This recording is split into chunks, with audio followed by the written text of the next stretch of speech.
Bienvenue au webinaire pour la présentation du projet de recherche sur les diverses facettes du travail hybride, donc les premiers résultats d'une enquête longitudinale au Cyrano.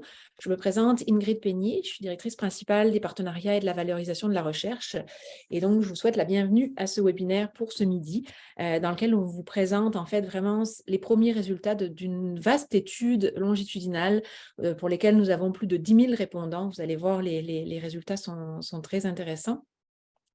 Donc, laissez-moi vous présenter tout d'abord l'équipe de recherche qui a participé au projet.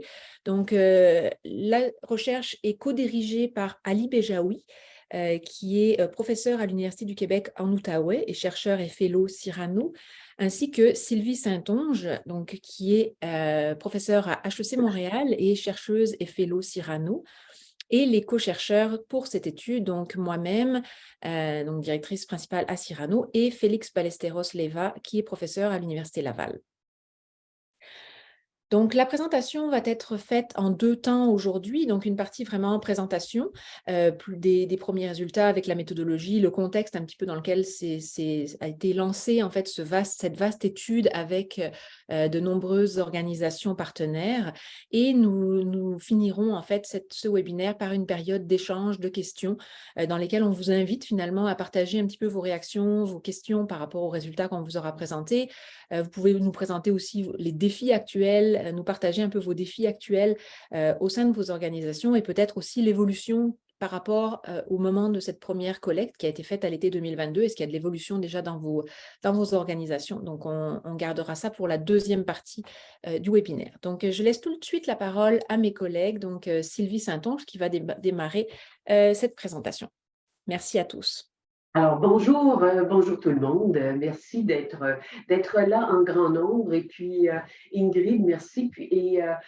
Elle a présenté les 4 co-chercheurs impliqués dans cette recherche-là, mais vous savez, elle n'aurait pas été possible sans l'aide de Cyrano, de Nathalie, de Marcely-Boirin, qui nous a vraiment ouvert les portes.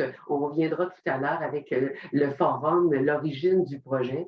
Et il y a aussi Madame Louise Roy, qui est présidente du conseil d'administration de Cyrano, qui a été une porte-parole, puis quelqu'un qui a été vraiment un ambassadeur pour notre projet de recherche et qui le sera aussi dans le futur. Alors, on est très reconnaissant de cela. Alors, évidemment, comme je le mentionnais tout à l'heure, ce projet longitudinal-là a débuté, si on veut, les balbutiements ont été organisés par les forums ressources humaines de Cyrano au hiver-printemps 2021, où des partenaires, membres du conseil, des organisations partenaires, membres du conseil d'administration Cyrano, se joignaient et, vous savez, à l'époque, qu'est-ce qu'on fait, qu'est-ce qui arrive, etc. Et tous les questionnements sur l'engagement, la culture, l'appui, etc. Et de ces rencontres-là a mené ce projet de recherche longitudinale en se disant, tout le monde reconnaissait que les formes, on n'est plus tant au travail à distance, mais à des formes hybrides de travail qui apportent un grand nombre de flexibilité là, en termes de lieu de travail, des horaires, des journées qu'on fera à distance. Et selon les catégories d'employés, ça va varier, selon les préférences individuelles. Alors, notre projet de recherche en soi se distingue à cet égard. Donc, on questionne, si on veut, on prend en compte qu'il y a différents types de formes, une diversité de modes de travail hybride au sein des organisations. Et là, on va du 100% au bureau. Donc, on a dans notre échantillon des gens qui ne font pas de travail à distance à des gens qui font que du travail à distance. Et parmi tout ça, il y a des employés qui sont plus à distance que d'autres. Et certains qui ont pas de flexibilité en termes d'horaire de travail, d'autres en ont. D'autres moins de flexibilité sur les tâches qu'ils peuvent faire à distance ou sur les lieux de travail, sur le choix des journées. Alors, donc, ça sera pris en compte dans notre recherche. en gros, la question de recherche, c'est de savoir pour nous les déterminants, les incidences, les conditions de succès des diverses modalités de travail hybride. Dans le fond, est-ce qu'il y a des facteurs organisationnels ou autres, des catégories d'emploi qui font qu'on adopte plus une modalité de travail hybride? Est-ce que les incidences de travailler 3 ou 4 jours ou 2 jours ou entièrement sur les lieux de travail auront des incidences particulières sur les attitudes des employés? Est-ce que selon les modalités de travail, les conditions de succès, l'appui du dirigeant ou des collègues devient plus ou moins important? Alors, on a interrogé, on est allé solliciter des réponses sur des caractéristiques individuelles, des modalités de travail hybride, les incidences que ça a et les conditions de succès. Donc, je reviendrai plus en détail sur ces éléments, ces différentes variables-là. Ce qui est important aussi, ce qui est novateur et ce qui fait aussi que je gère les attentes ici, c'est qu'on est très prudent. Alors, il faut se rappeler que ce qu'on vous présente, même si c'est écrit au temps présent dans les PowerPoint qui s'en viennent, c'est une photo de ce que nos employés, les employés des organisations qui ont participé à cette recherche-là, nous ont donné comme perception à la première collecte de données qui avait lieu à l'été dernier, 2022. Alors, je suis consciente et tout le monde a pu voir au sein des entreprises que ça a pu évoluer et c'est tant mieux pour nous que les choses évoluent puisque au deuxième questionnaire qui sera distribué en mars prochain, plus il y aura de diversité de modalités de travail, plus on pourra aussi faire des liens bivariés et surtout multivariés pour voir qu'est-ce qui influence vraiment être plus valide en termes de résultats des incidences ou des déterminants des modalités de travail.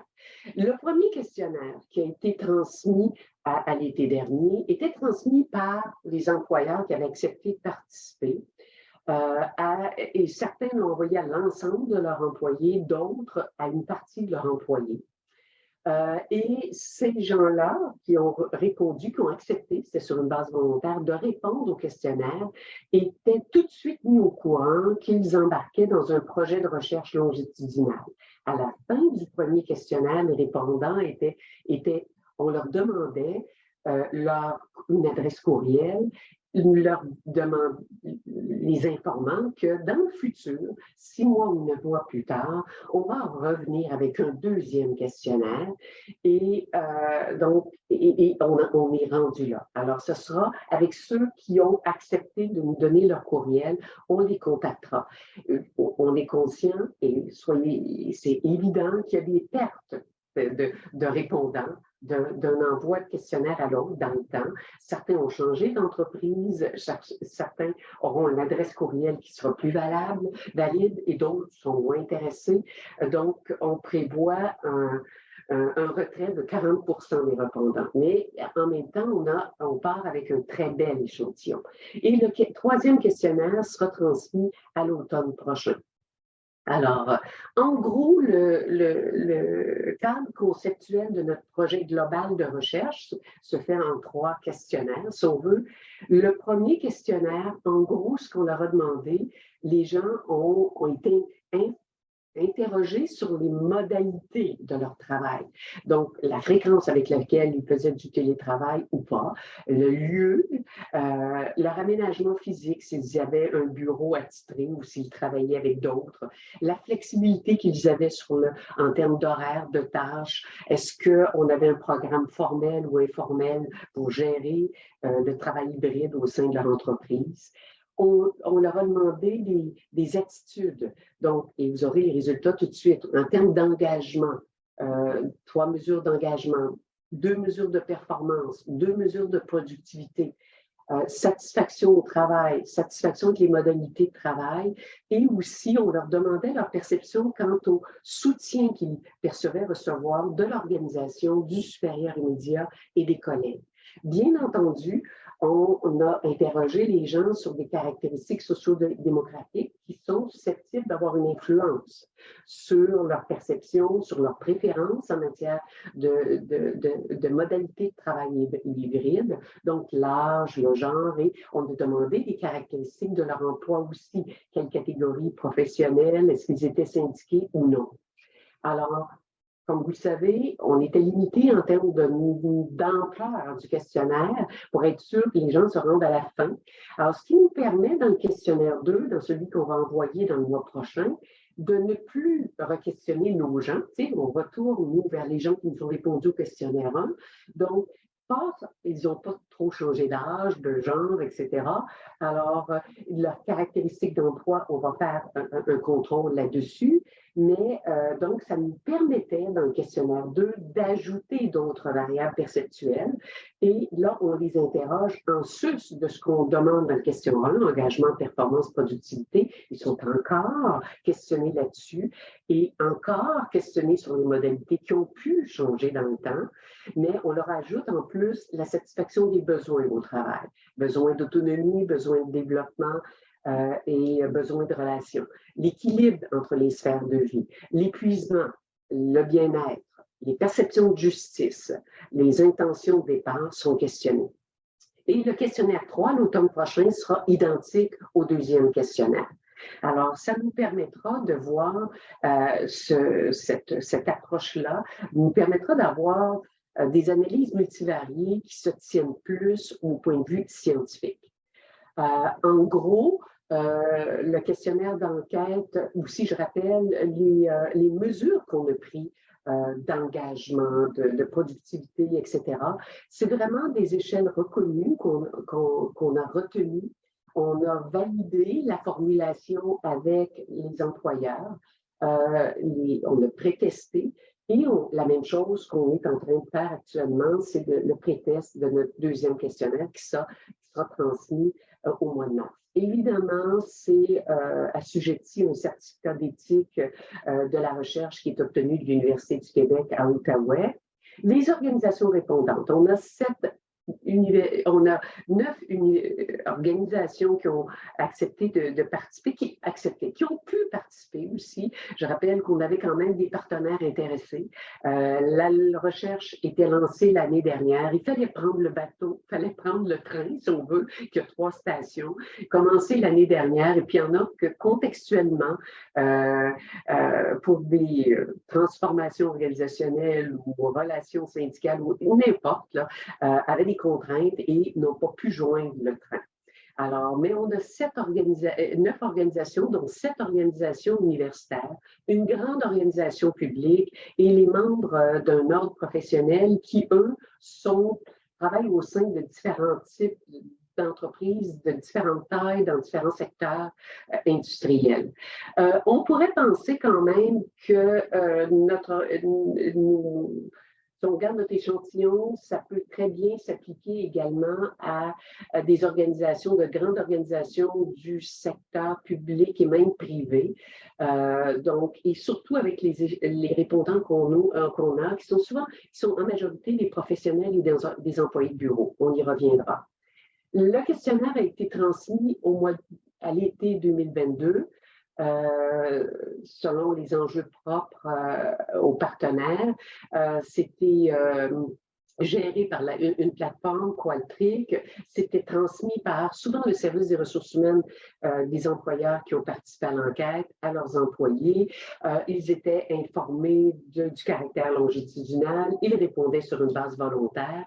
Le taux de réponse, écoutez, les questionnaires ont été transmis au total à 24 465 employés. Là-dessus, on a 10 392 répondants. Un taux de réponse de 42 qui s'avère satisfaisant pour ce genre de recherche.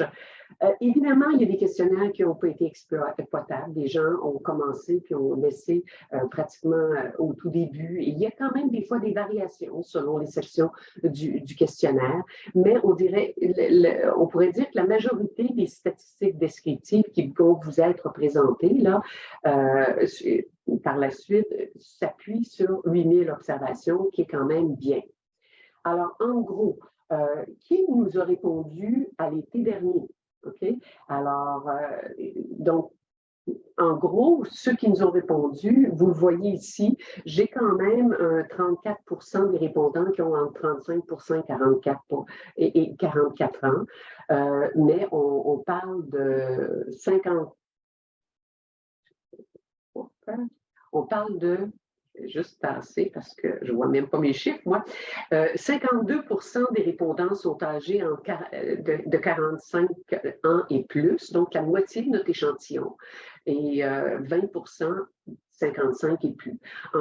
Donc, notre tranche d'âge un peu moins présente, à 14%, moins de 35 ans dans nos répondants.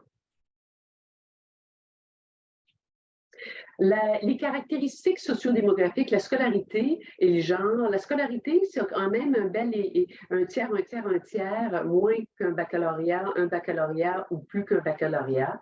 Mais quand même, ça fait qu'on a un échantillon quand même relativement instruit. 70% des répondants ont un diplôme baccalauréat ou un diplôme supérieur. À 60%, on a des femmes qui ont répondu. Donc, on a une majorité un petit peu plus grande de femmes qui répondent.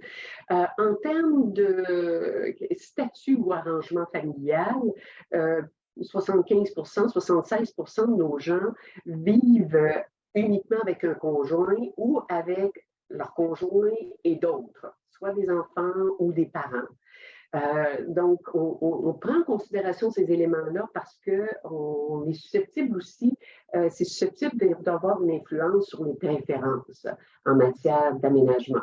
Donc, on a qui vit seul, seulement 15% des répondants vivaient seuls. La catégorie d'emploi qui est prépondérante, près de 50% de nos répondants qui ont accepté de participer, c'est des professionnels et à 26% des employés de bureau. Alors, donc près de 80% sont soit des professionnels ou des employés de bureau. On a quand même 13% de cadres qui sont de tous les niveaux hiérarchiques et 11% de techniciens.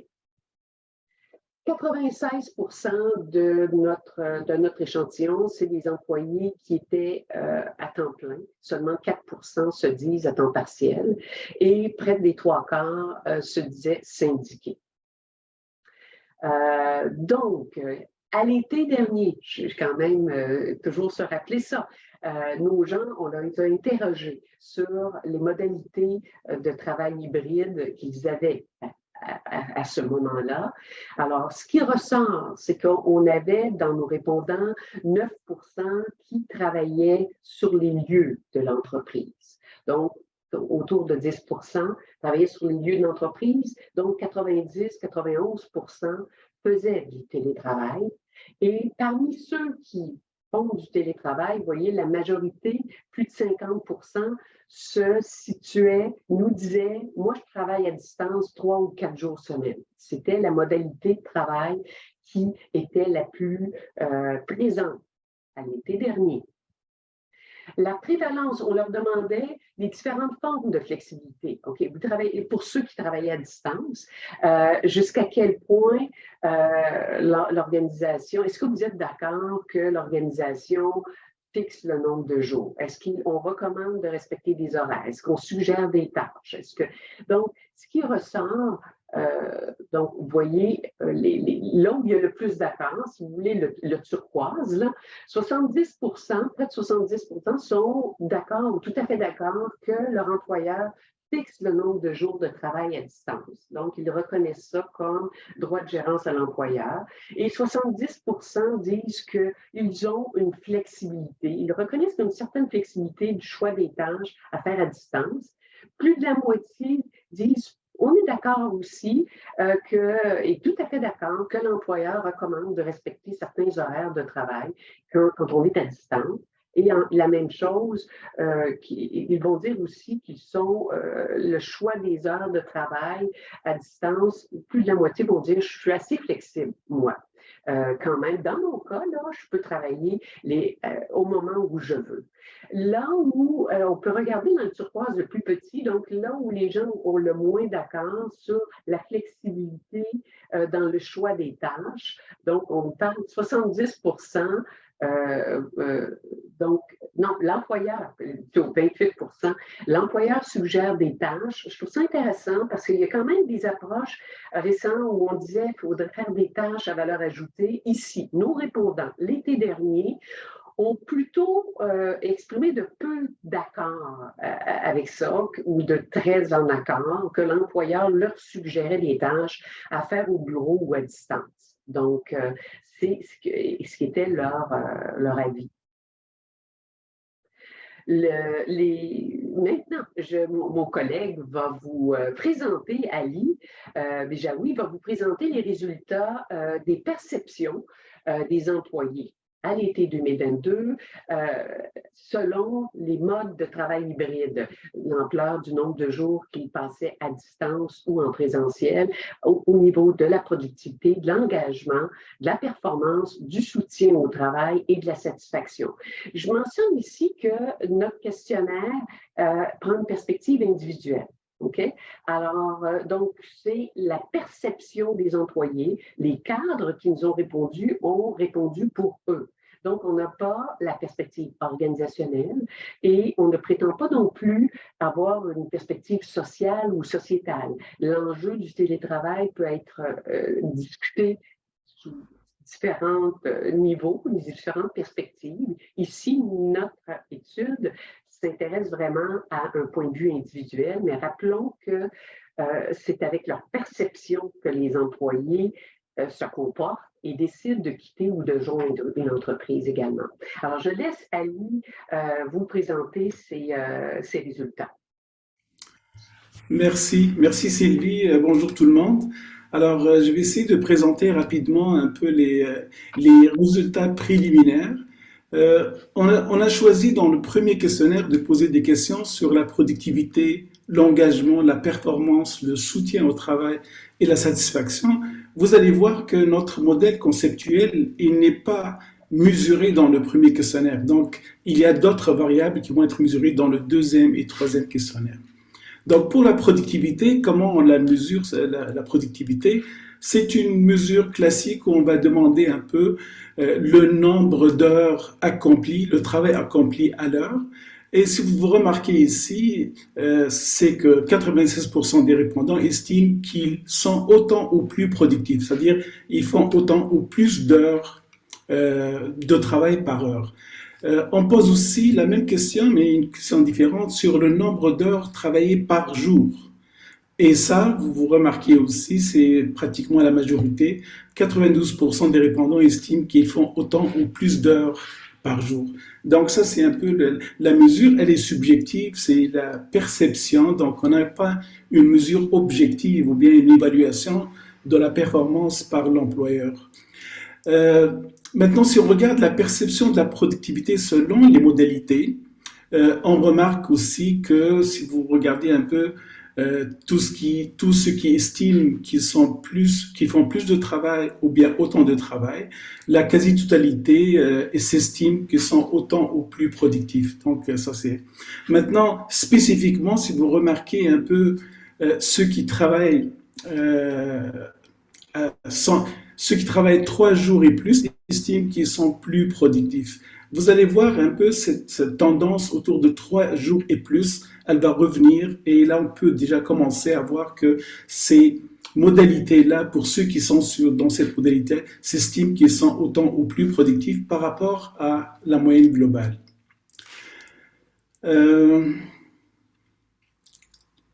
Donc, pour le nombre d'heures, vous voyez un peu la même tendance. La quasi-totalité des télétravailleurs estiment travailler autant ou plus d'heures par jour. Ça confirme un peu ce qu'on entend que le télétravail, pour certains, ça implique plus d'heures de travail par jour.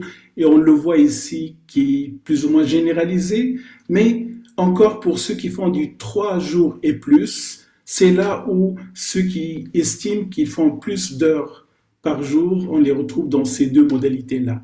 Donc, c'est aussi bien au niveau de la productivité que des heures travaillées, on regarde quand même qu'il y a une intensification du travail. Pour l'engagement, Il y a trois types d'engagement qu'on a mesurés. Je vais passer brièvement pour ceux que... Juste, il y a sur une question d'une échelle de 1 à 5, on demande des questions. Il y a 14 énoncés qu'on regroupe autour de trois concepts.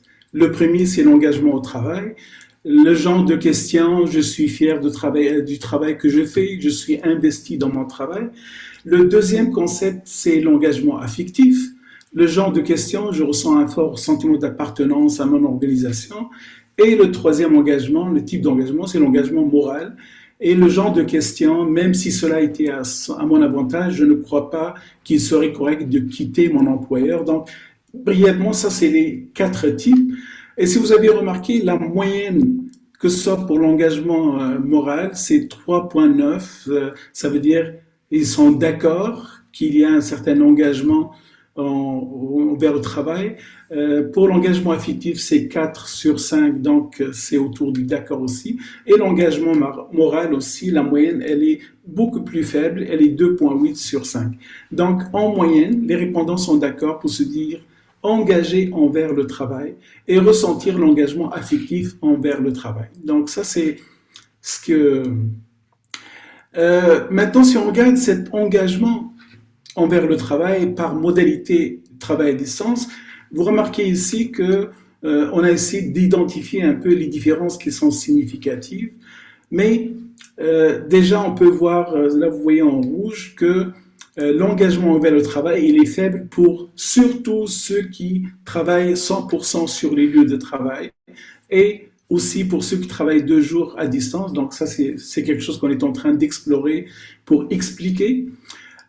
Et ça augmente pour ceux qui travaillent 1 jour et surtout pour ceux qui font du 3 jours ou 4 jours. Donc ça, c'est la tendance. Vous allez voir que ça va revenir. C'est faible pour ceux qui font 100% du travail et elle augmente en fonction de l'intensité.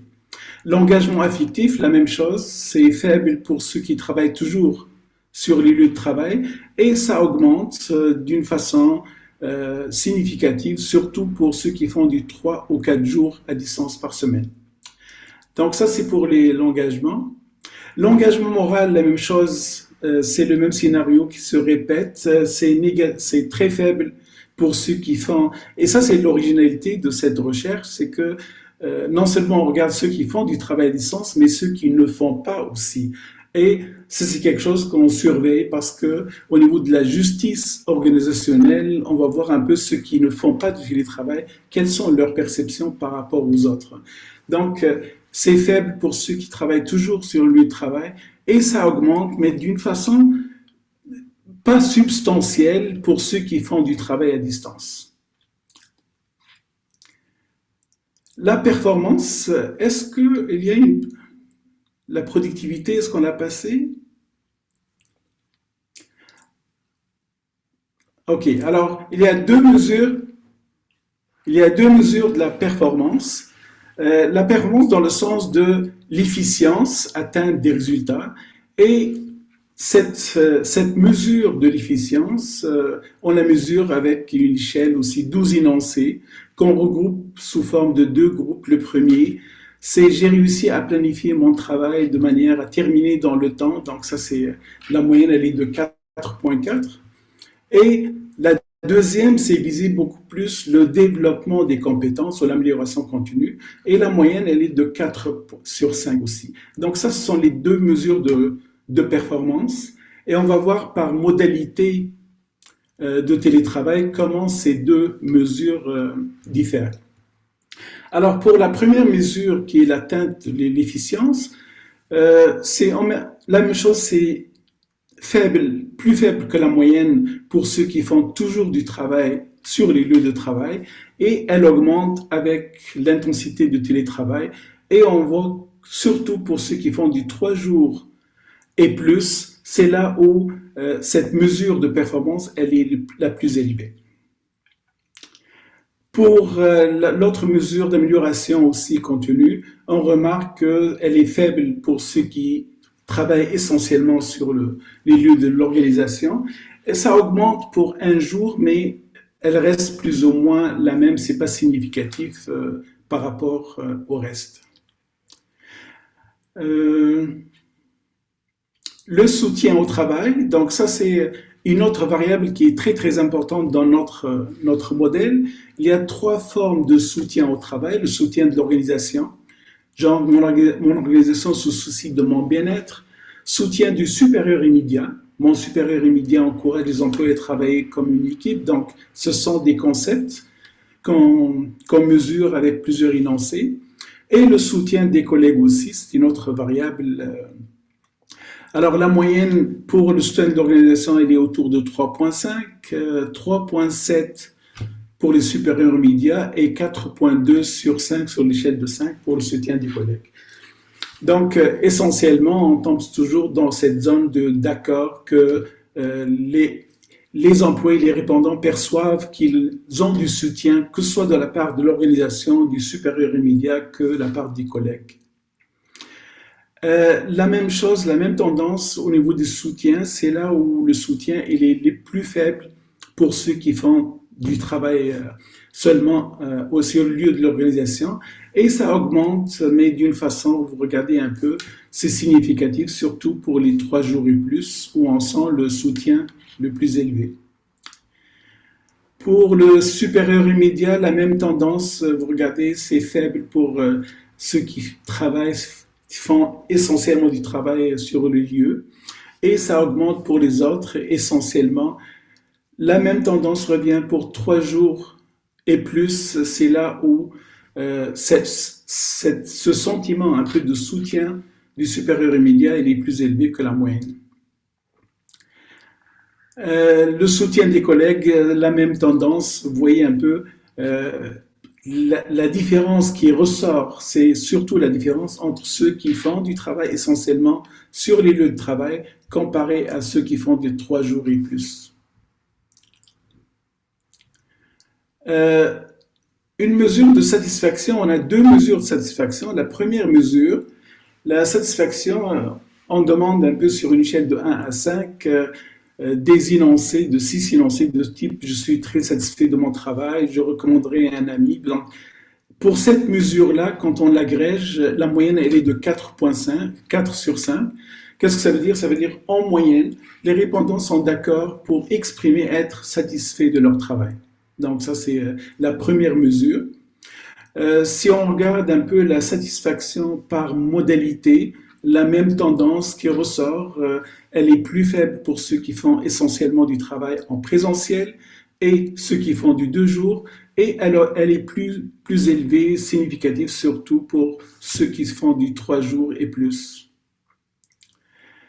Maintenant, la satisfaction à l'égard de l'aménagement actuel du travail, c'est une autre mesure, mais celle-là, elle est spécifique par rapport à l'aménagement, du genre en considérant vos attentes et vos préférences.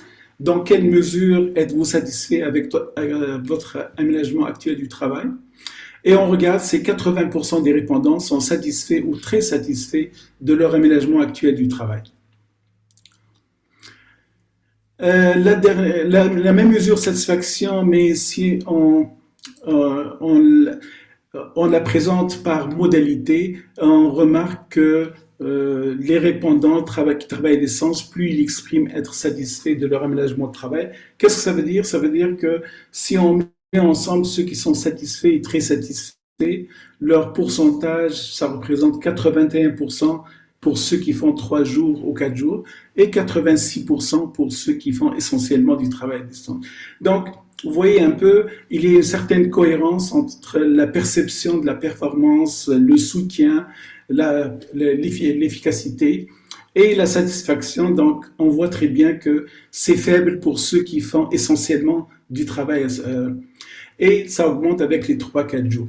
Avant de, juste pour, je sais qu'il va y avoir certaines questions sur, on vous a présenté les faits, mais on vous a jamais présenté et c'est expliqué par quoi. Et je vais vous dire que pourquoi dans cette présentation-là, on ne vous explique pas, on ne vous donne pas les raisons. Par exemple, si je prends la mesure de la productivité, il y a une mesure de productivité. Si on observe qu'il y a les personnes qui font du 3 ou 4 jours sont plus productives que les autres. Comment l'expliquer? D'abord, la distribution des répondants, elle n'est pas homogène. Donc, par exemple, on va trouver plus de femmes, plus de professionnels dans les 3-4 jours, plus d'emplois de bureau, mais dans ceux qui ne font essentiellement que du travail en présentiel, il y a beaucoup plus de techniciens et puis il y a beaucoup plus de gestionnaires. Donc, ça va dépendre un peu de cette distribution, le type d'emploi. Non seulement ça, mais ça nous manque notre cadre conceptuel pour expliquer, par exemple, pourquoi le télétravail augmente la productivité. On a un concept qu'on va mesurer prochainement, qui sont les besoins fondamentaux. Et on a besoin de faire le lien entre le télétravail, entre la satisfaction de certains besoins et la productivité. Donc c'est pour cela que les analyses multivariées, c'est ça qui va nous permettre un peu d'expliquer les tendances qu'on a observées. Donc pour conclure, sur cette partie-là que Sylvie elle a bien décrit, c'est la photo. Donc c'est notre image par rapport à laquelle on va comparer l'évolution un peu des perceptions. Ce qu'on remarque à partir de cette photo-là, les 3/4 des répondants travaillent entre 2 et 4 jours à distance. Maintenant, c'est sûr qu'il y a eu des changements et comme Sylvie a dit, tant mieux, parce qu'on va pouvoir évaluer tout changement depuis l'été en contrôlant, parce que les mêmes caractéristiques des individus, c'est les mêmes qu'on suit à travers le temps. Globalement, il n'y a pas de différence significative entre les perceptions des employés selon leur modalité de travail hybride. Ceci est dû, entre autres, au fait que les répondants sont concentrés entre 2 modalités de travail, c'est les 3-4 jours ou plus. Ça ne veut pas dire que ça diminue un peu la pertinence parce qu'on a 10 000 observations et ça nous a permis de faire un peu des analyses, mais c'est ça qui va nous permettre de voir un peu à travers le temps maintenant s'il y a des changements, comment ça va affecter les performances. La quasi-totalité des répondants estiment qu'ils sont autant ou plus productifs à distance que sur les lieux de l'organisation. On va pouvoir l'expliquer avec notre modèle. Est-ce que c'est dû à des caractéristiques des emplois? Est-ce que c'est dû à des caractéristiques des individus?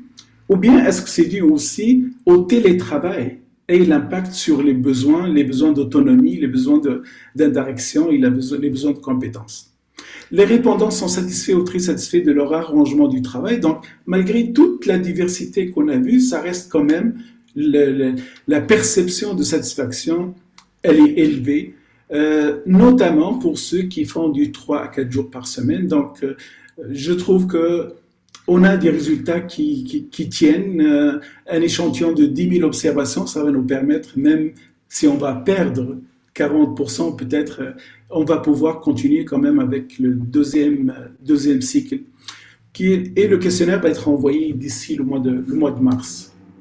Alors, merci beaucoup. Et on va laisser le temps pour les questions.